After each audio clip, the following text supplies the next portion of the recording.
Bom, pessoal, tudo bem? Bom, estamos gravando aqui a aula que nós teríamos hoje presencialmente, né? Nós teremos agora virtualmente, e nós estamos na nossa terceira aula, e às vezes vão aparecer aqui algumas mensagens de internet, eu vou procurar evitá-las, mas eu ainda não descobri como desativar esse recurso aqui no meu computador.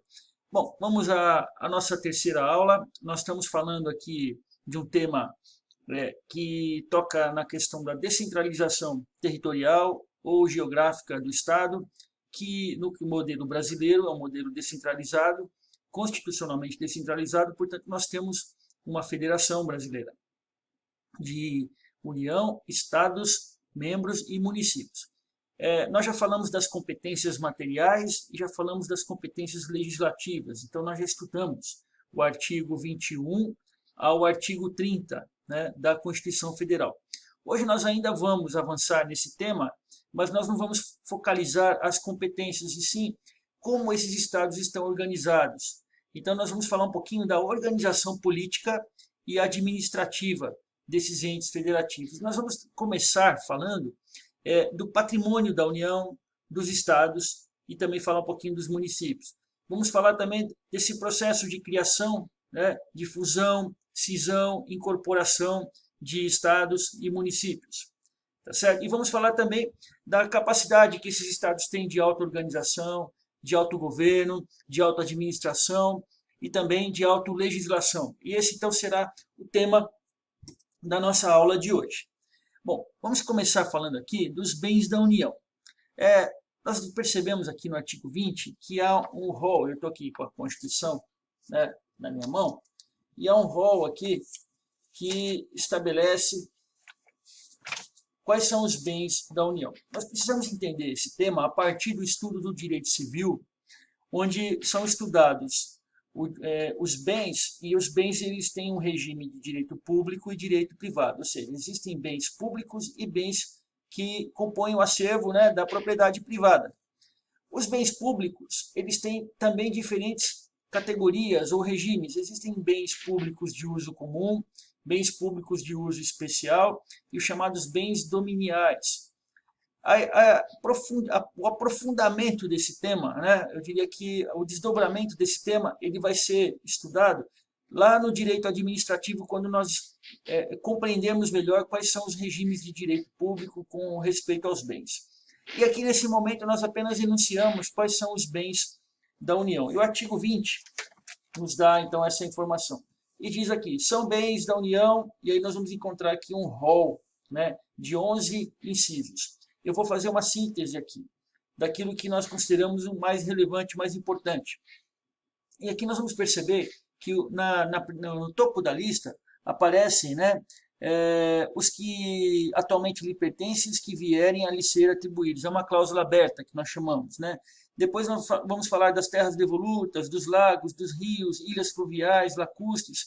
Eu não vou seguir a ordem da Constituição, eu vou seguir a ordem que eu considero a mais adequada para a explicação da matéria. E aí, um primeiro item que nós verificamos aqui são chamados terrenos de marinha e os terrenos acrescidos de marinha. Eu vou mostrar para vocês uma figura, e essa figura mostra aqui, né, uma região litorânea. E vocês vão perceber aqui que existem nessa faixa bege chamado terrenos alodiais, né? Esses terrenos alodiais, então, eles pertencem à propriedade privada, eles não são terrenos, área, propriedade da União. Aí nós vamos encontrar aqui um limite, né, uma linha limite, né, de terrenos de marinha, que vão separar os terrenos alodiais dos terrenos de marinha, propriamente dito.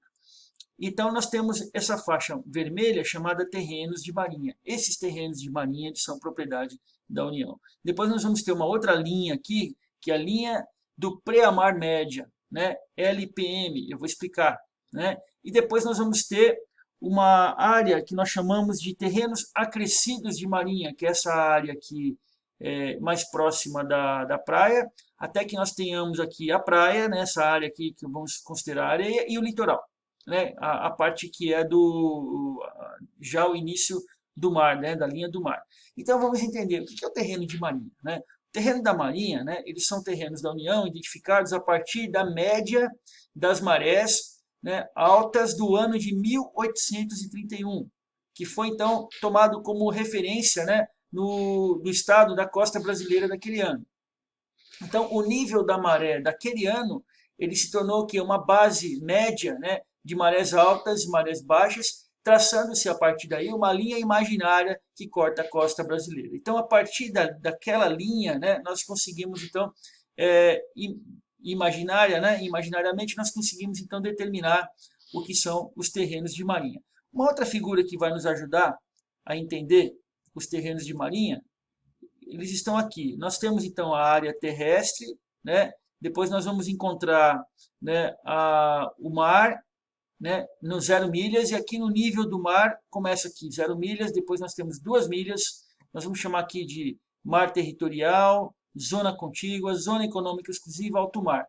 Então, toda essa área que está aqui à minha esquerda, né, que envolve a área terrestre, né, toda essa área aqui ela vai ser explicada por essa figura que nós mencionamos aqui, que são os terrenos de marinha e os terrenos acrescidos de marinha. E toda a área que avança no mar, né, já na linha do mar, a partir de 0 milhas, seguindo 2 milhas, nós temos o mar territorial. De 2 milhas, né, até 24 milhas, nós temos zona contígua, né, e depois, até as 200 milhas, a zona econômica exclusiva, chegando até o alto mar. E aí nós vamos perceber que toda essa área pertence à União. Eu não vou aqui avançar sobre qual é o detalhamento desse regime jurídico, né, de direito público sobre esses bens. O fato é que nós sabemos que existe o foro ou laudêmio que se paga para o uso, né, patrimonial desses terrenos, desses imóveis, dessas edificações que são construídas sobre o terreno da marinha, mas eu já posso adiantar que se você tem um apartamento nessa faixa, né, que constitui o terreno da marinha, uma casa, na realidade você não tem uma propriedade plena, como teria se tivesse numa região aluvial, por exemplo. O que você tem então, na verdade, é o direito de uso, e você pode inclusive transacionar, negociar esse direito de uso, mas nunca será uma propriedade plena. E você paga para utilizar, para explorar, para usar, né, e exercer todo o seu direito de posse, uso e usufruto sobre um terreno que tem essa caracterização, essa característica de ser um imóvel pertencente à União. Então, seguindo aqui na nossa explicação, nós vamos então encontrar como terreno da União os terrenos de marinha, os terrenos acrescidos de marinha, e agora vamos avançar nessa área aqui, que é a área já de mar territorial, zona contígua, zona exclusiva ou zona econômica exclusiva, plataforma continental e faixa de fronteira. Então vejam que toda essa área, né, também pertence à União, né, até a plataforma continental. Também serão bens públicos pertencentes à União. Bom, dito isso, vamos agora falar um pouquinho sobre a capital federal. Sabemos que a capital federal ela é Brasília. E sabemos também que a organização de Brasília ela é distinta da organização dos estados e do município. Nós não podemos entender propriamente, tecnicamente falando, que Brasília seja uma cidade. Na realidade, Brasília é a capital, né, federal. É a capital do Estado brasileiro, né, e nós temos lá essa definição no artigo 18, parágrafo 1º, né, sendo Brasília capital federal, mas não se enquadrando no conceito jurídico de cidade, né? Ela não é sede de um município, ela é sede do governo do Distrito Federal e capital da República Federativa do Brasil. E aí vamos entender o seguinte, dentro do Distrito Federal, o que nós vamos encontrar? Nós vamos encontrar 31 regiões administrativas, dentre as quais nós vamos encontrar o chamado Plano Piloto. Brasília já foi considerada uma cidade no passado, mas depois, com a organização do Distrito Federal, ela passa a ser uma dentre 31 regiões administrativas. E nós temos outras regiões administrativas, como Taguatinga, como Gama, como Águas Claras, como Planaltina, como Ceilândia. Então, essa é a organização do Distrito Federal, sendo que Brasília se torna uma dessas regiões. O que mais nós temos que entender, né? nós precisamos entender que na nossa Constituição de 88, né, no artigo 32, é proibido que o Distrito Federal seja dividido em cidades. Por isso, então, Brasília não é uma cidade, apesar de ter as competências legislativas de uma cidade e até de um estado. Vamos entender Brasília, então, a região, né, do Distrito Federal, perdão, a região do plano piloto, região administrativa do plano piloto, como uma, entre aspas, cidade-estado, né? Brasília, então, é a capital federal, existe lá, ocorre lá a sede do governo do Distrito Federal, temos lá o Palácio do Buriti, nós temos também a sede do governo federal, que é o Palácio do Planalto, e nós também vamos encontrar em Brasília, né, ou no Distrito Federal, a capacidade de autogoverno, né, e auto-organização, porque Brasília tem o seu governador do Distrito Federal e tem seus 24 deputados estaduais, que são chamados de deputados distritais. Brasília, como eu falei, também é um plano piloto, tem o nome de plano piloto, né? E todas as pessoas que nascem, né, no Distrito Federal são chamadas de brasilienses. Então, veja, aquele que nasce em Taguatinga, aquele que nasce em qualquer das regiões administrativas do Distrito Federal, são também considerados brasilienses. E outro termo também utilizado para designar quem nasce na região é o candango, né? Muito bem, essas são as informações. O artigo 6º, então, vai estabelecer a lei orgânica do Distrito Federal. E agora vamos rapidamente passar para o estudo dos Estados-membros.